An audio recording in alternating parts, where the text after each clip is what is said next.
A man claims he found his missing teenage daughter in a car with a 67-year-old man, an alleged stalker. And now this father is accused of killing that man. Sometimes justice isn't enough. Sometimes the law moves too slow and grief moves faster. These parents didn't wait for verdicts or second chances.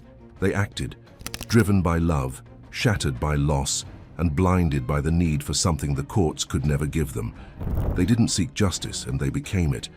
And for one couple, when the system failed to save their daughter, they decided to find the man responsible themselves, Barry Gilton and Lupe Mercado. For Barry Gilton and Lupe Mercado, parenthood was everything. They worked long hours, raised their kids in San Francisco, and built a home filled with rules, warmth, and love. They weren't rich, but they were proud of their daughter, who'd always been smart, outgoing, and full of promise, until the day she disappeared. When she first ran away, they thought it was teenage rebellion, a fight that went too far, a phase that would pass. But then they got a call that changed everything. Their daughter had been found in Los Angeles, nearly 400 miles away, and she wasn't there by accident. The man she was with was Calvin Sneed, a 22-year-old gang member already known to police. On paper, he was a street hustler. In reality, he was a pimp, running a trafficking network that targeted vulnerable girls. He used charm and manipulation like weapons, promising love, protection, and fame while trapping his victims in fear. For Barry and Lupe, it was a nightmare. Their teenage daughter was being sold, paraded on the streets, her name listed on escort websites. They went to the police again and again, pleading for help. They gave names, phone numbers, addresses, everything they could find. But every answer was the same: we're doing what we can. Days turned into weeks, and the system that was supposed to protect their child failed to act.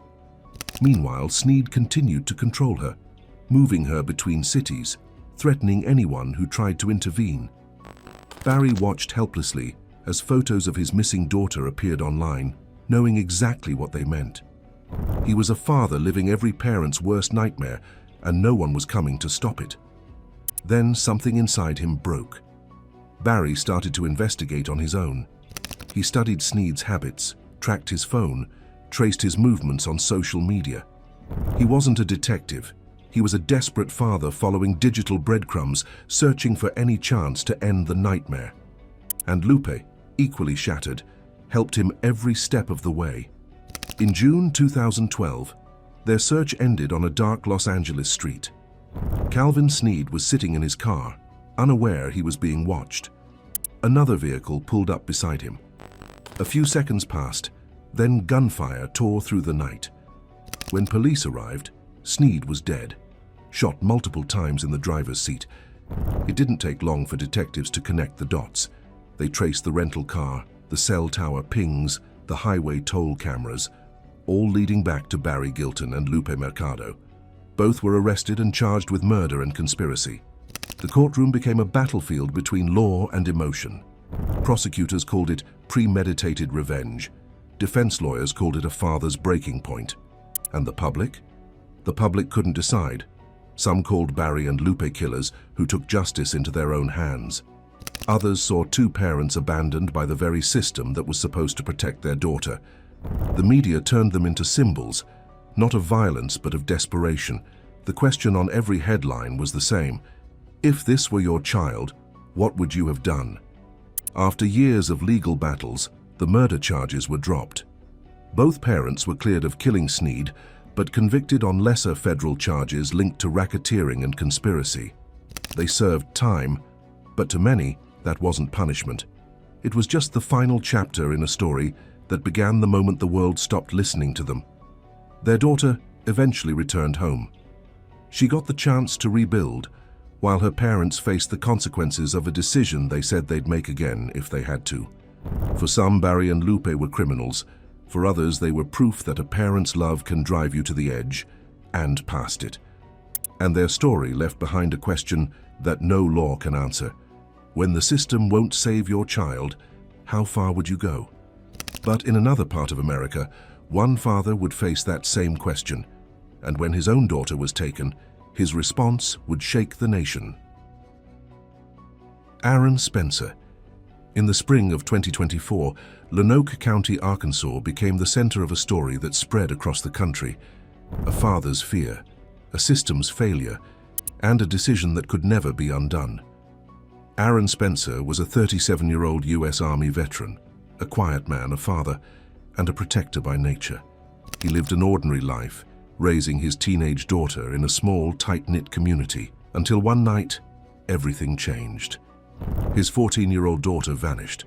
For hours, Spencer searched, calling friends, neighbors, anyone who might know where she was. Then came the call no parent wants. Police had found her.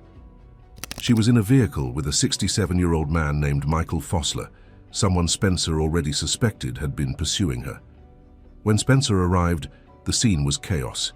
His daughter was shaken but safe. The man was taken into custody.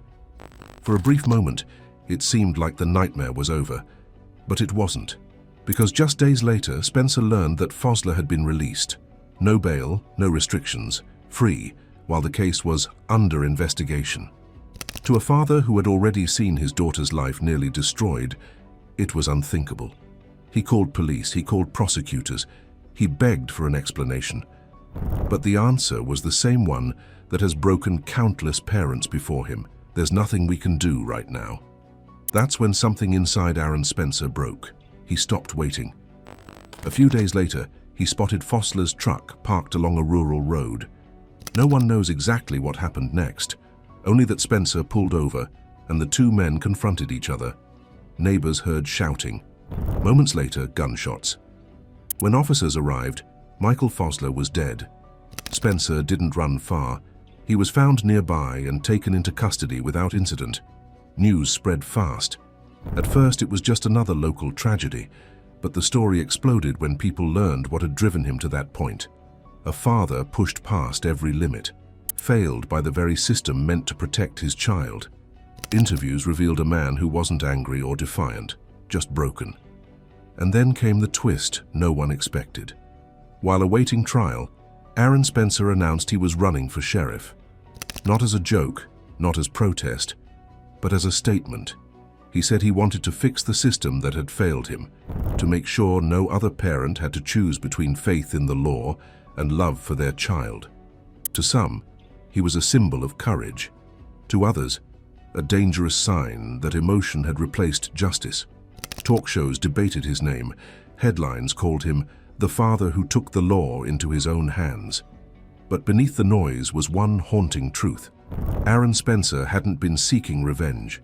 He had been seeking safety, something the law couldn't give him fast enough. His story left a question echoing far beyond Arkansas. When the law protects the wrong person, does it still deserve to be obeyed? And while the country argued about right and wrong, across the ocean another parent faced her own moment of no return. A mother who saw the man who destroyed her daughter's life sitting freely in a bar and decided that justice would burn for what he had done. Maria del Carmen Garcia. In Benejúzar, a small town in southern Spain, everyone knew Maria del Carmen Garcia, a mother of two, soft-spoken, devoted, the kind of woman who waved to her neighbors every morning. But beneath that gentle surface was a wound that had never healed. In 1998, her 13-year-old daughter, Veronica, was attacked and violated by a man named Antonio Cosme. He was convicted, sentenced to prison, and the town tried to move on. But Maria couldn't. How could she? For years, she lived with the image of her child's fear, the court hearings, the reporters, the shame that lingered in every glance. She visited her daughter's grave more often than she visited friends. The world kept turning, but hers never did. Then in 2005, everything came rushing back. Cosme had been granted temporary leave from prison, a short reintegration furlough meant for rehabilitation. It should have been a quiet formality. But that afternoon, as Maria walked through town, she saw him. He was sitting at a bar, laughing, drinking, free. 7 years of rage, grief, and helplessness collapsed into a single heartbeat. Witnesses said she froze, staring, trembling. Then she turned, walked to a nearby gas station, and bought a can of gasoline. Minutes later, she returned to the bar. Without a word, she poured the liquid over him and struck a match. The fire spread instantly. Cosme screamed, patrons scattered. By the time it was over, He was covered in burns that would claim his life days later in hospital. Maria didn't run. She waited for police. When they arrived, she simply said, "Now he can never hurt anyone again." The case gripped Spain. Some saw her as a murderer blinded by rage. Others called her La Madre Justiciera, the mother who delivered justice herself. TV panels debated her sanity.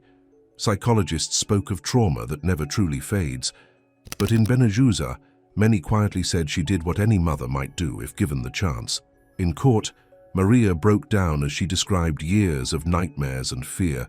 The moment of seeing the man who ruined her daughter's life sitting there carefree, alive. She said she didn't plan it. It just happened. The judges believed her remorse, but couldn't ignore the act. She served several years in prison before returning home, still haunted but strangely at peace. When she was released, journalists asked if she regretted it. She paused, then answered softly, "I regret my daughter's pain. Everything else is between me and God." Her story became legend in Spain, retold in documentaries, whispered in classrooms, debated by lawmakers. It wasn't about vengeance or forgiveness anymore. It was about what happens when pain grows louder than reason, because justice can heal many things. But for Maria del Carmen Garcia, justice came too late, and sometimes when it comes too late, it comes in flames. But in another part of Europe, a father faced his own version of that fire, a man who waited decades for answers about his daughter's death, and when no country would listen, he decided to bring the guilty man home himself. Andrzej Bamberski. For most of his life, Andrzej Bamberski was just an ordinary man, a French accountant, a husband and a father of two. But in 1982, his life stopped. That summer, his 14-year-old daughter Kalinka was living in Germany with her mother and stepfather, a man named Dr. Dieter Krombach, a respected physician. One morning, Bamberski received a phone call that shattered everything. Kalinka was dead, no warning, no clear explanation, just gone. The official story was that she had suffered a medical emergency while sunbathing. An allergic reaction, they said. But from the start, something didn't make sense. There were bruises, inconsistencies in the autopsy, and strange substances found in her system that no one could explain. When Bamberski asked for details, Krombach, the stepfather, refused to answer questions. He insisted it was an accident and refused a second autopsy. German authorities closed the case, but Andrzej couldn't. He began his own investigation, collecting every document, photo, and statement he could find. He compared reports, spoke to witnesses, even tracked medical inconsistencies himself. And the more he learned, the clearer it became. His daughter hadn't died by accident. Years passed. French courts later reviewed the case and found that Krombach's version didn't add up. They concluded Kalinka had been drugged and sexually assaulted before her death. But because Krombach was in Germany, and Germany refused to extradite its citizen, he remained free. He kept practicing medicine. He even built a new life. For Bamberski, that wasn't justice. It was betrayal. So he spent 3 decades fighting, writing letters, meeting ministers, giving interviews, even confronting Krombach publicly. He never stopped. He once said, "Every morning I wake up with one thought: Kalinka deserves the truth." By 2009, after nearly 27 years of dead ends, Bamberski made a decision that crossed the line between law and vengeance.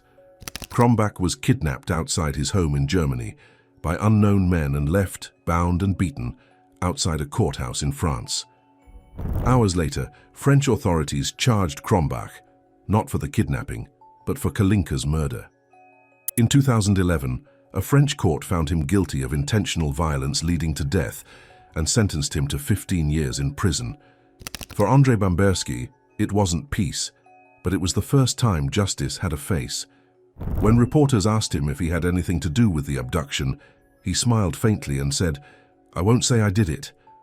I'll just say I don't regret that it happened." The case became one of Europe's most debated stories. A father who broke international law to keep a promise to his daughter. To some, he was a hero, to others, a vigilante. But to himself, he was simply a father who couldn't stop loving his child. In later years, Bambursky said he never wanted revenge. He just wanted truth. He lived to see Krombach behind bars, and he died knowing that after decades of silence, Kalinka's story was finally heard.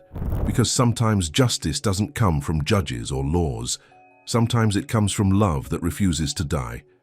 And across the ocean, another parent, a mother this time, would prove that same truth in her own way. A woman who turned grief into courage and hunted the people who took her daughter, one by one. Miriam Rodriguez. In the Mexican border city of San Fernando, fear is a part of daily life. But for one mother, fear became fuel. Miriam Rodriguez lost her daughter, Karen, in 2014, kidnapped by a cartel-linked gang that promised her safe return in exchange for ransom. Miriam paid, but Karen never came home. When police investigations stalled, Miriam realized the truth. No one was coming to save her child, or anyone else's. So she decided to do it herself. She started small, collecting details, asking questions, and pretending to be just another grieving mother. But behind closed doors, she became an investigator.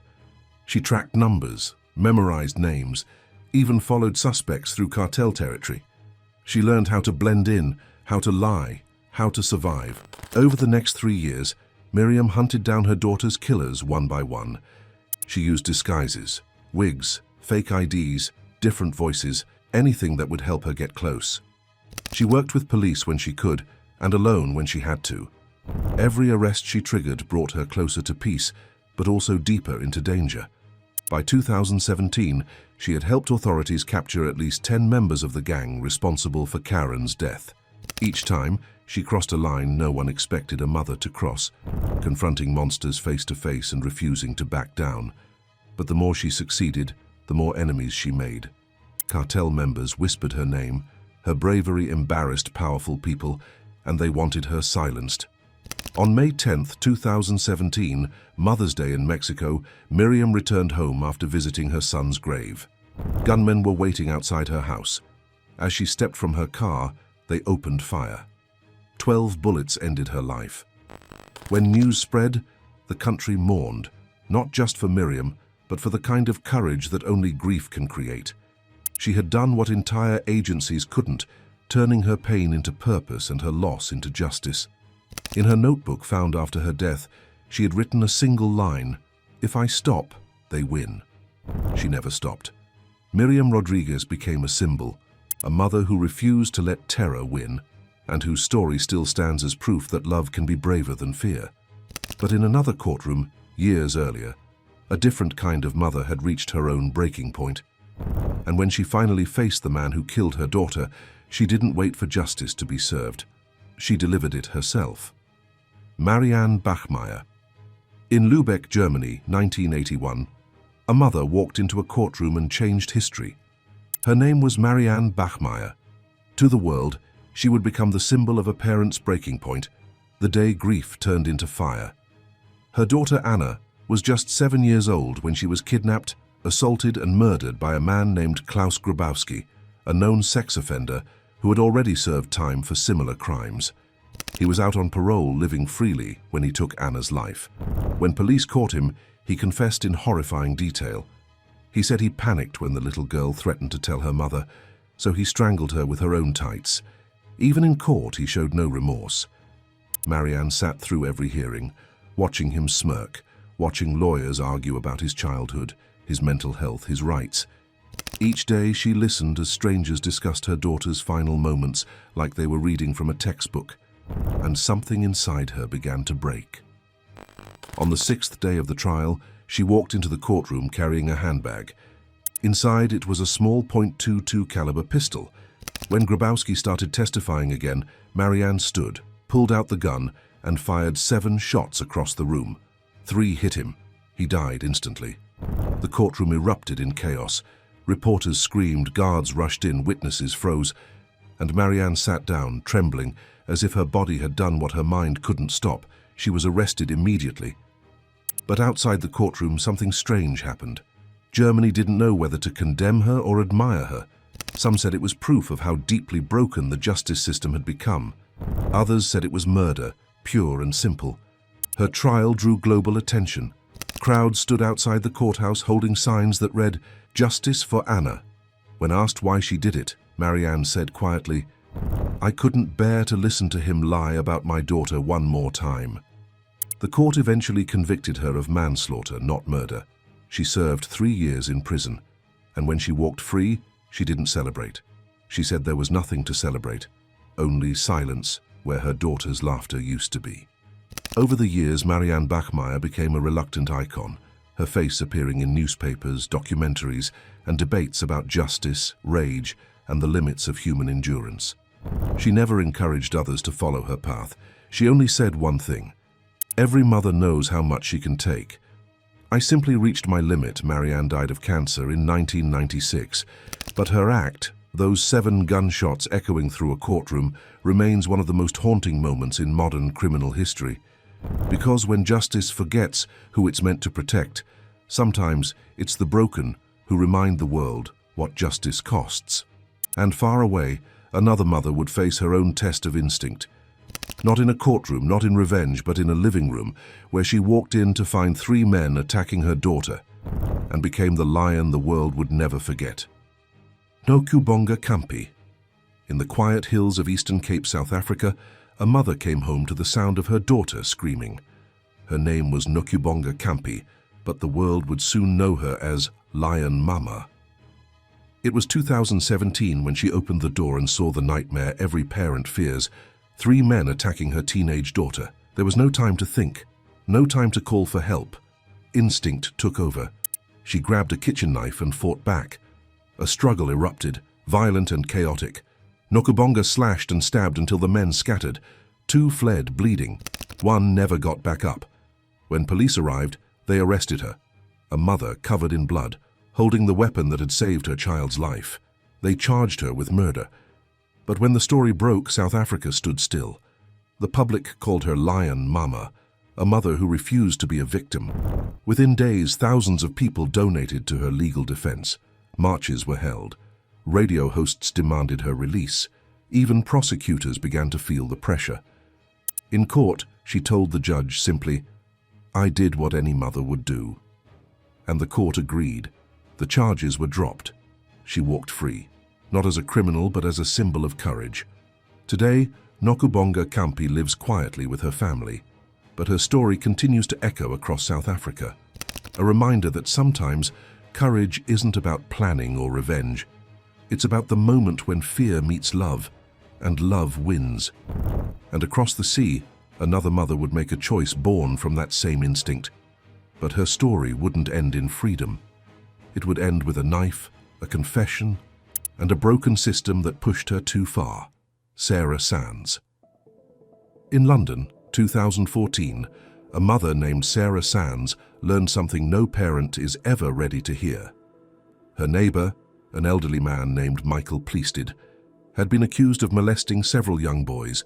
Among them were her own sons. Pleasted was arrested, but later released while awaiting trial. He lived just a few doors away from Sarah's home, smiling as if nothing had happened. Each time she saw him, it felt like the system was mocking her. Sarah begged for him to be kept in custody. She was told to let the courts handle it, but the courts moved slow, and a mother's anger doesn't wait. One night, Sarah walked down the hallway of her apartment block carrying a kitchen knife. She knocked on his door. When he opened it, she confronted him. No shouting, no threats, just a desperate question. Why? The argument turned physical. Moments later, Pleasted was dead, stabbed once in the chest. Sarah fled, shaken, and later turned herself in. In court, prosecutors called it manslaughter, not murder. She wasn't driven by hatred, they said, but by heartbreak. The judge agreed. Sarah was sentenced to 3.5 years in prison, serving just half. When she walked free, she told reporters she never wanted to be seen as a hero, only as a mother who had been failed. "I wanted him to admit what he did. I didn't mean to kill him. I just wanted to protect my boys." Her story split public opinion, just like all the others: justice or revenge, tragedy or inevitability. But in the end, everyone saw the same truth. Sarah Sands acted from love, not hate. And love, when broken, can be just as dangerous as anger. But not every parent who crossed that line lived to tell their story. Because for one mother in Florida, the moment of reckoning would come with a phone call and end in a quiet confession that stunned America. Connie Serbu. In Naples, Florida, 2016, a mother named Connie Serbu picked up her phone and learned the truth every parent dreads. The man she trusted, a close family friend named Xavier Sierra, had hurt her daughter years earlier when the girl was just 7. Connie went straight to the police. She begged for help, but without physical evidence, the case went nowhere. Time passed. Her daughter grew older, but Connie never forgot. Every day the anger grew quieter and heavier. Then one afternoon she decided to end it. She called Xavier and told him she needed help moving furniture. He agreed to meet her in a quiet, wooded area outside town. What he didn't know was that Connie wasn't coming alone. Her brother, John Vargas, went with her, both carrying the weight of what they believed had been stolen from their family. The confrontation was supposed to be about the truth, but truth and rage don't mix well. It escalated fast, shouting, panic, and then violence. By the time it was over, Xavier Sierra was dead. Moments later, Connie called 911 herself. She told the dispatcher what she'd done. No excuses, no lies. When officers arrived, she surrendered quietly, saying, "He hurt my daughter. I couldn't live knowing he was free in court." Prosecutors described a calculated killing, but those who knew her saw a mother drowning in pain, consumed by years of helplessness. She was sentenced to prison, her life forever marked by what she couldn't undo. The story spread across the country, not because it was shocking, but because it felt too human. People saw themselves in her anger, her heartbreak, her need for justice when none came. Connie didn't fight the label of killer. She just said she was tired of being powerless. And when reporters asked if she regretted it, she looked down and said softly, "I regret that the law didn't protect my daughter. I regret that it came to this." Her story, like so many others, isn't about vengeance. It's about love, twisted by loss, and systems that fail the people who need them most. Because when justice falls silent, some parents stop waiting for it to speak.